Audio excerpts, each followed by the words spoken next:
السلام علیکم ویورز، دس از خالد رضوی۔ آج میرا موضوع ہے ایوولوشن ورسز کریشن، یہ ارتقا بمقابلہ تخلیق۔ یہ ڈیبیٹ اس ڈیبیٹ کا ریئیکشن ہے اور ایڈیشن بھی ہے جو قیصر احمد راجہ اور اویس اقبال کے درمیان ہوا تھا۔ اٹ واز ویری انٹرسٹنگ، اور اس میں قیصر راجہ نے بڑی اچھی طریقے سے حق اور سچ کو کی وکالت کی ہے اور کریشن کو ایڈوکیٹ کیا ہے۔ اس کے مقابلے میں اویس اقبال صاحب جو ایک ملحدانہ نظریہ رکھتے ہوئے، جو عام طور پر ڈارونز تھیوری آف ایوولوشن کو بیس بناتے ہوئے ایک ٹول کے طور پر جتنے بھی دہریے ہیں وہ اس کو ایک ٹول بناتے ہیں، لیکن یہ صرف ان تک منحصر نہیں ہے، پوری دنیا میں یہ ڈیبیٹ چلتی رہتی ہے اکثر۔ اب ہمارے یہاں زیادہ شروع ہو گیا، ایک فیشن بن گیا اینی ہاؤ۔ اب اصل میں میں قیصر راجہ صاحب نے بڑے دانش اور بڑے اس کے ساتھ انہوں نے اپنے علم و دانش کے ذریعے ان کا مقابلہ کیا، اور میں اس کی داد دیتا ہوں۔ لیکن ایک چیز جو تشنگی رہ گئی، انہوں نے بار بار اویس اقبال نے بات پوچھا کہ انسان کیسے بنا، کیا پتلے میں روح ڈال دی گئی اور پھونک دیا گیا، ہو گیا کیا، بچوں کو یہی پڑھایا جائے؟ تو ایک مذاق خیز انداز سے وہ اس چیز کو ریپیٹ کر رہے تھے۔ بہرحال یہ ایک ڈیبیٹ تھا، لیکن ڈیبیٹ میں بھی انہوں نے اس خدا کے تصور کو انہوں نے ایگزسٹنس آف گاڈ سے انکار کرنے کا اشارہ دیا ہر طرف۔ اب میں اپنی بات جو ہے، میرا یہاں پہ کیا، آپ سب کو میرا بہت زیادہ اس پہ گہری نظر ہے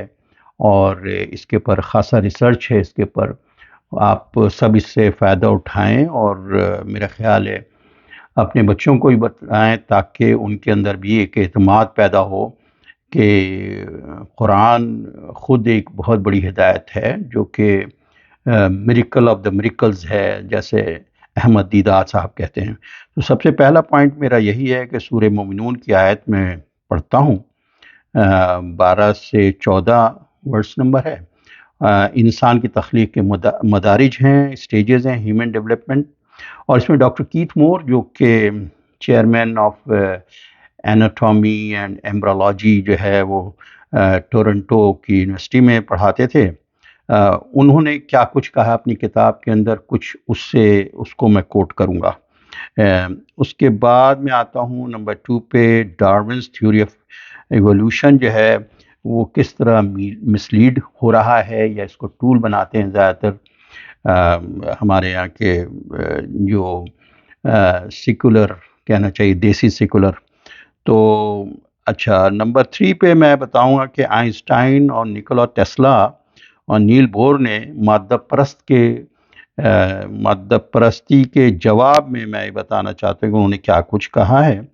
اور جو ٹاپ کے سائنٹسٹ تھے۔ تو اور ویسے بھی آپ کو پتہ ہے کہ نیوٹن خود ایک ٹاپ کا سائنٹسٹ تھا، لیکن تھیولوجینس تھا۔ تو لیکن ہمارے یہاں اتنے نیچے لیول کے پر وہ سائنسداں تو کم، وہ اسلام کے خلاف بولتے ہوئے اپنے آپ کو نمایاں کرتے ہیں بین الاقوامی طور پر۔ اچھا، دوسری طرف ہم پھر آتے ہیں کہ یہ ہے، اور اس کے بعد لاسٹ میرا ہوگا جو کہ ہمارے یہاں کے مفکر، اور انہوں نے اس سلسلے میں ادبی لوگوں نے کیا کہا ہے۔ تو سب سے پہلے تو میں سورہ کی یہ آیت پڑھتا ہوں جو کہ سورہ مومنون کی آیت ہے 12 سے 14۔ اعوذ باللہ من الشیطان الرجیم، بسم اللہ الرحمن الرحیم۔ وَلَقَدْ خَلَقْنَا الْإِنسَانَ مِنْ سُلَالَةٍ مِّن طِينٍ ثُمَّ جَعَلْنَاهُ نُطْفَةً فِي قَرَارٍ مَّكِينٍ ثُمَّ خَلَقْنَا النُّطْفَةَ عَلَقَةً فَخَلَقْنَا الْعَلَقَةَ مُضْغَةً فَخَلَقْنَا الْمُضْغَةَ عِظَامًا فَكَسَوْنَا الْعِظَامَ لَحْمًا ثُمَّ أَنشَأْنَاهُ خَلْقًا آخَرَ فَتَبَارَكَ اللَّهُ أَحْسَنُ الْخَالِقِينَ۔ صدق اللہ العظیم۔ اب اس کا ترجمہ میں پڑھتا ہوں۔ اور دیکھو، یہ واقعہ کہ ہم نے انسان کو مٹی کے خلاصے سے پیدا کیا، یعنی زندگی کی ابتدا مٹی کے خلاصے سے ہوئی، پھر ہم نے اسے نطفہ بنایا ایک ٹھہر جانے اور جماؤ پانے کی جگہ میں، پھر نطفے کو ہم نے علقہ بنایا، پھر علقہ کو ایک گوشت کا ٹکڑا سا کر دیا، پھر اس میں ہڈیوں کا ڈھانچہ پیدا کیا، پھر ڈھانچے پر گوشت کی تہ چڑھا دی، پھر دیکھو کس طرح اسے بالکل ایک دوسری ہی طرح کی مخلوق بنا کر نمودار کر دیا۔ تو کیا ہی برکتوں والی ہستی ہے اللہ کی، پیدا کرنے والوں میں سب سے بہتر پیدا کرنے والا ہے۔ تو اس میں سب سے زیادہ اہم جو ہے وہی ہے ثم انشأناہ خلقا آخر، جہاں پہ ہم یہ دیکھتے ہیں کہ مختلف اسٹیجز سے تو گزرتا ہے ایمبریولوجی کے، لیکن یہاں پہ انسان جو آخری اسٹیج میں جسے کہتے ہیں کہ چیمپینزی کے ڈی این اے کے 98 جو ہیں وہ پرسنٹیج اس سے مماثلت یا شیئرنگ کرتا ہے، لیکن یہاں پہ آ کے جہاں کہ ثم انشأناہ خلقا آخر، پھر دیکھو کس طرح اسے بالکل ایک دوسری ہی طرح کی مخلوق بنا دیا اور کس طرح سے انسان نے ایک نیا چہرہ لیا ہے۔ اب میں آتا ہوں اس کو مزید اس کے اوپر ذرا اس کو تفصیل میں جانے کے اس کے کہ ہیومن ڈیولپمنٹ جو ہے وہ کس طرح سے ہوتا ہے۔ جیسے کہ آپ سب کو اگر کوئی تھوڑی میرے خیال میں اتنی معلومات تو ہر پڑھنے والے کو ہوتی ہے کہ ایک سنگل سیل ہے زائگوٹ، اس سے ایک پورا انسان بن جاتا ہے۔ اور زائگوٹ بنتا کیسے ہے، اس کی فرٹیلائزیشن جو ہوتی ہے وہ کیسے ہوتی ہے، پہلے وہ یہی ہے کہ 24 کروموزوم میل سے یعنی 24 کروموزوم فیمیل سے، ماں اور باپ دونوں کے ملا کے یعنی 46، تو اسپرم اووری جسے کہتے ہیں، اور پھر اس کے بعد اس کے امشاج سے، اور یہ بھی خود قرآن میں اس کی بھی اس حقیقت کو بھی دوسری جگہ بتائے گا مکس اینڈ میچ کی، کہ سورۃ الدہر میں هل أتى على الإنسان حين من الدهر لم يكن شيئا مذكورا إنا خلقنا الإنسان من نطفة أمشاج نبتليه فجعلناه سميعا بصيرا، کہ ہاں کیا ایسا نہیں ہوا کہ هل أتى على الإنسان، انسان کے پر ایک ایسا وقت گزرا کہ جو کوئی قابل ذکر چیز نہ تھا، اور پھر اس کے بعد ہم نے اس کو بنایا ہے امشاجن، یعنی میل اور فیمیل کو کہ اس کو ملا کر کے امشاجن نبتلیہ فجعلناہ، اور پھر اس کے بعد سننے اور دیکھنے والا بنایا تھا کہ تمہاری آزمائش کی جائے۔ تو یہ بھی قرآن کی دوسری جگہ ہمیں اشارہ دیا گیا ہے اس کا۔ اچھا، اس کے بعد بتایا گیا ہے، اس کے بعد ہم دیکھتے ہیں کہ اسٹیجز آف ایمبریو کیا کیا ہیں۔ اس کو تھوڑا سا ہم دیکھ لیتے ہیں۔ فی قرار مکین، جو نطفہ ہے وہ قرار مکین، جو فرٹیلائزیشن جو یہاں ہوتی ہے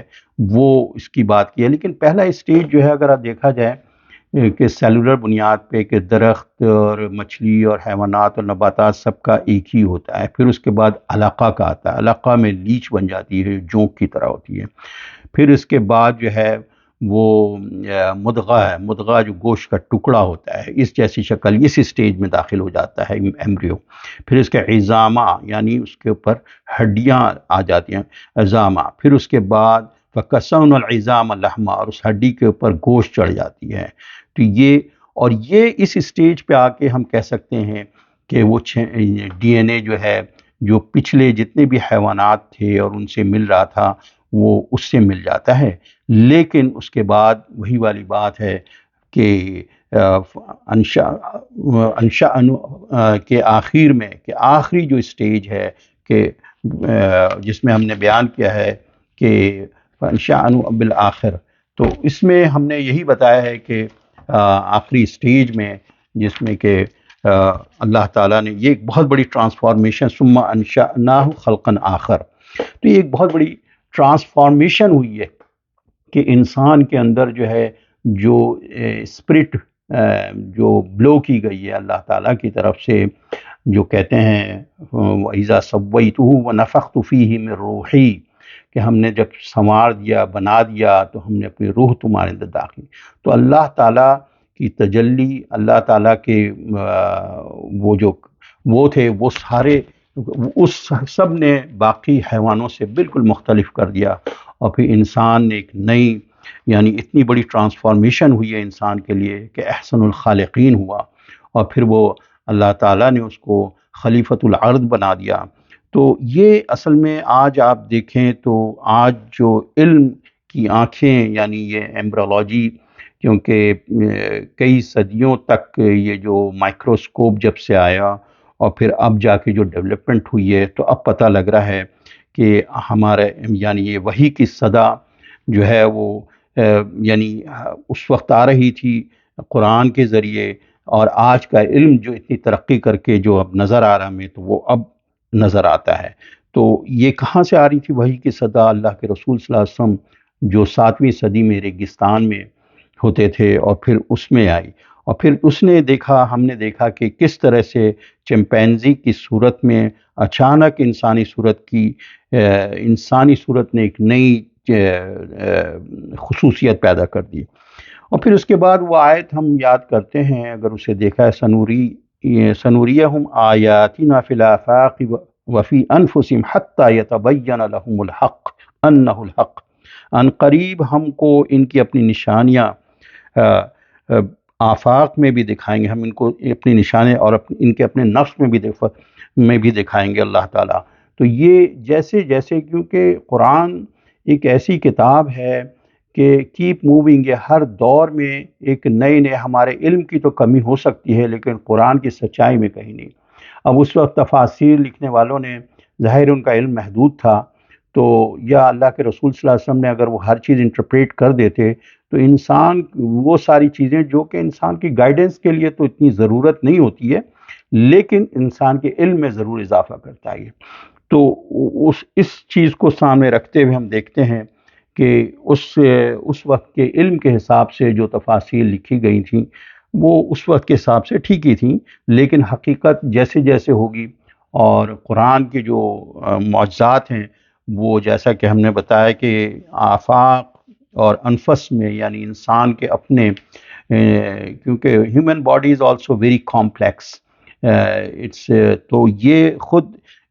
کائنات اور انسان، یعنی انسان اپنی ذات کو سمجھ لیتا ہے تو کائنات کو بھی سمجھتا ہے۔ تو اس کے ساتھ ساتھ میں اگلے سٹیج میں اب جاتا ہوں، اور اس میں ڈاکٹر کیتھ مور کی بات وہ کہتا ہوں کہ وہ کیا کہتا ہے۔ پروفیسر کیتھ مور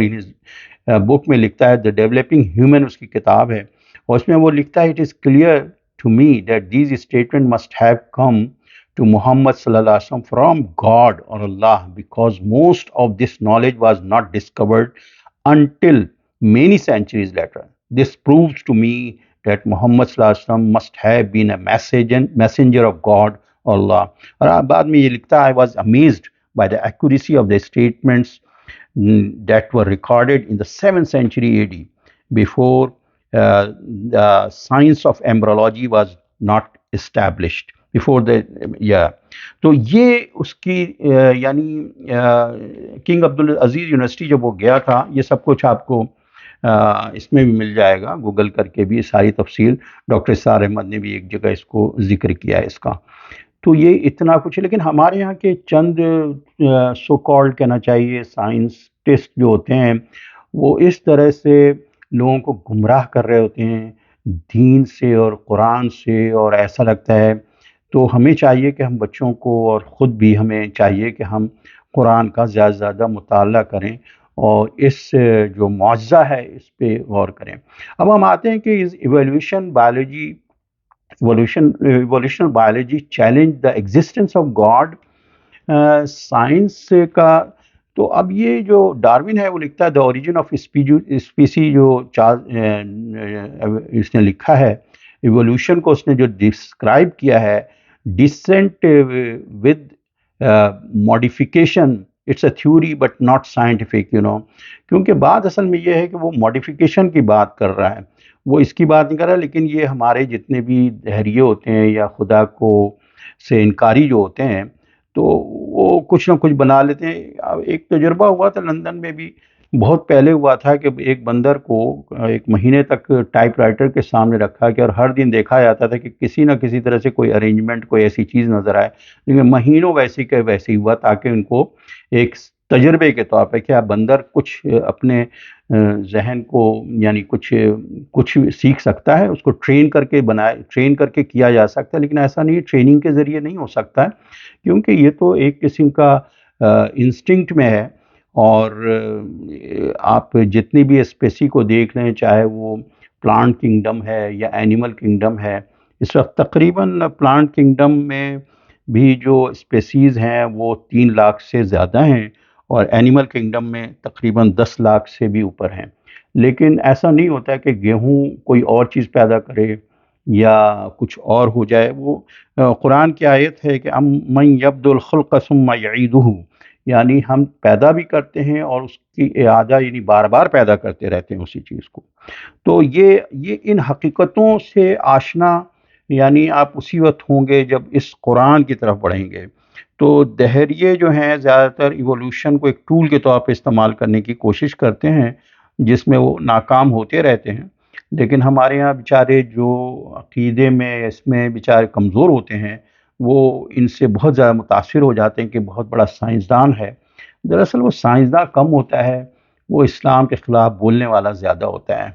تو کیا سائنسداں اور لوگ نہیں تھے؟ ڈاکٹر سلیم الزماں صدیقی نہیں تھے پاکستان میں؟ عبد القدیر نہیں تھے؟ اس طرح بہت لوگ سائنس ہیں۔ تو یہ اصل میں جس طرح سے یوز کرتے ہیں۔ اب میں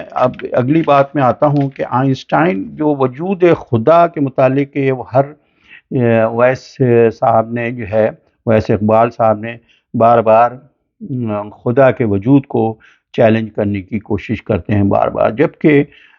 خود آئنسٹائن کے الفاظ میں سنانا چاہتا ہوں آپ صاحب کو، God does not play dice, ایک جگہ یہ لکھتا ہے، پھر ایک جگہ آئنسٹائن کا science without religion is lame and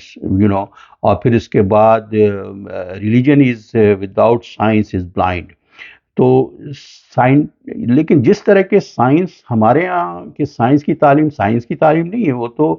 اسلام سے دوری کی تعلیم دے رہے ہوتے ہیں، یہ جو پروفیسر ہود بھائی اور یہ جو ہیں ہمارے ایک دو صاحب اور بھی ہیں لمس کے جو ہیں پروفیسر، وہ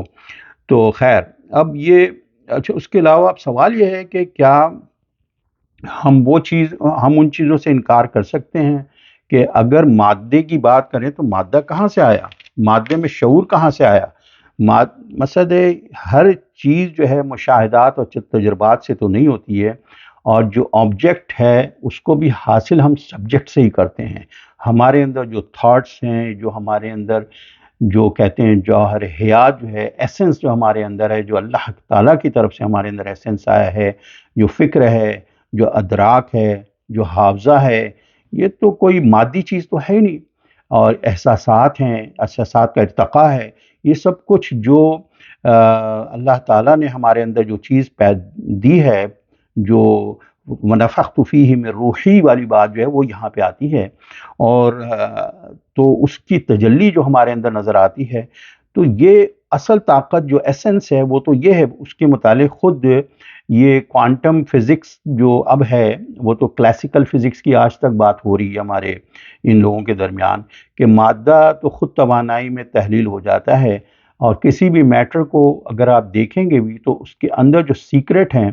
وہ اصل تو انفارمیشن ہے اور انرجی ہے، جو نکولا ٹیسلا بھی اسی بات کو کہتا ہے۔ اگر اس کی طرف ہم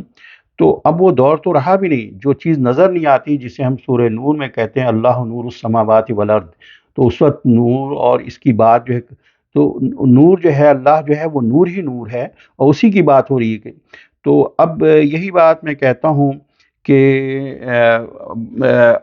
اس کے علاوہ آپ نیل بور کو جو اٹامک اسٹرکچر جو دیتا ہے وہ بھی ملتا ہے کہ جو ریئل چیز ہمیں نظر آتی ہے وہ ریئل نہیں ہے، ریئل تو کچھ اور ہے۔ تو اب تک پاکستان میں ہمارے یہاں یہ جو سو کالڈ لبرل کہہ لیں یا مغرب پرست جو کہتے ہیں، وہ لوگوں کو گمراہ کر رہے ہوتے ہیں، اور ہمارے جو لوگ ہیں بیچارے، جو ینگ بچے ہیں، ان کو جو بھولے بھالے ہیں، ان کو پڑھنے کا شوق نہیں ہے۔ آج آپ دیکھیں کہ صرف ایک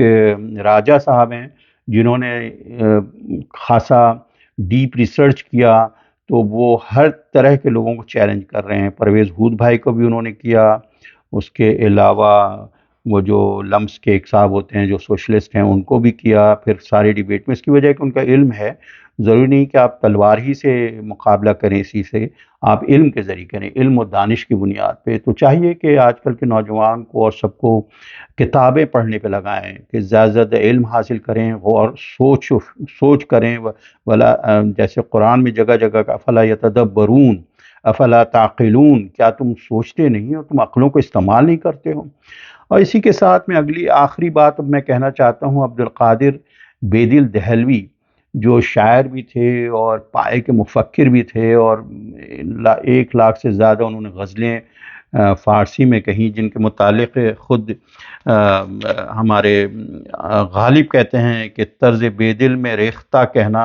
اسد اللہ خان قیامت ہے۔ اور ان کے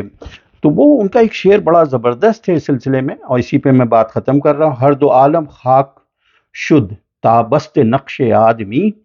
ہر دو عالم خاک شد تابست نقش آدمی، اے بہار نیستی از قدر خود ہوشیار باش۔ یعنی یہ دونوں عالم دو ہیں، ایک عالم امر ہے اور عالم خلق ہے، اور عالم امر جو ہمیں نظر نہیں آتا ہے وہ عالم امر ہے، اور عالم خلق یعنی ملکوتی دنیا جو ہے وہ عالم امر میں ہے۔ اور انسان کا جو وجود ہے وہ 2 حصوں میں ہے، ایک حیوانی وجود ہے اور ایک روحانی وجود ہے۔ حیوانی وجود کا تعلق عالم خلق سے ہے، اور روحانی وجود یعنی زمین سے۔ یہی وجہ ہے کہ جو ہمیں سلسال من حمأ مسنون، جو انسان کو مٹی کے گارے سے بنایا گیا، تو ہمارے جسم کے اندر بھی 60+30 کہنا 60 منرلز اور 30 وائٹامنز ہوتے ہیں۔ وہی ساری چیزیں جو زمین کے اندر ہیں وہی ہمارے اندر ہی موجود ہیں۔ تو اس کے ذریعے پھر اللہ تعالیٰ نے ہمارے اندر جو روح پھونکی ہے، تو یہ کہہ رہے ہیں ہمارے عبد القادر بیدل کہ عالم امر اور عالم خلق کو خاک ہو گئے، تب جا کر آدمی کا نقش بنا ہے، نقش تخلیق ہوا ہے۔ اے عالم وجود یعنی نیست، یعنی عالم جو ہے وہ تو فانی ہے، کی بہار جو آج ہے، انسان اپنے مقام و مرتبے کو سمجھے کہ وہ اس کا مقام کتنا بلند ہے، کہ اللہ تعالیٰ نے ان دونوں عالم کو خاک کر دیا نقش آدمی کے لیے۔ تو یہاں پہ آ کے میں اپنی بات اب اور یہ سارا کچھ یہ بھی بار بار کہا جاتا رہا ہے ان کے سارے ڈیبیٹ میں، جو ویس اقبال صاحب تھے، کہ مقصد موسیقی ہے، موسیقار نہیں ہے، مثلا ڈیزائن سب کچھ ہوئی ہے، یعنی یہ ساری چیزیں ڈیزائن کے بغیر ہیں۔ دنیا میں جو بھی کچھ ہو رہا ہے، یہ ارض و سما میں جو دن اور رات بدلے جا رہے ہیں، یہ موسم ہے، یہ سب کچھ، یہ سب خود بخود ہو رہا ہے، حادثاتی طور پر ہو رہا ہے ان کے۔ تو خیر، اسی کے ساتھ میں اب اپنی بات کو ختم کرتا ہوں کہ یہ وَلَا تَكُونُوا كَالَّذِينَ نَسُوا اللَّهَ فَأَنسَاهُمْ أَنفُسَهُمْ، تم ان لوگوں میں سے نہ ہو جانا کہ جو اللہ کو بھول جاتے ہیں۔ جب اللہ کو بھول جاتے ہیں تو وہ اپنی ذات سے بھی بھول جاتے ہیں، اپنی ذات کا بھی انہیں پتہ نہیں ہوتا، وہ اپنے آپ کو بندر کہنے میں بھی فخر محسوس کر رہے ہوتے ہیں، چمپینزی کے برابر لانے میں فخر محسوس کر رہے ہوتے ہیں۔ کرکگارڈ بھی فلاسفی آف دا ہارٹ تھا، اور اس نے یہی کہا تھا، if you forget God you forget yourself۔ اور اسی کے ساتھ شکریہ، تھینک یو ویری مچ۔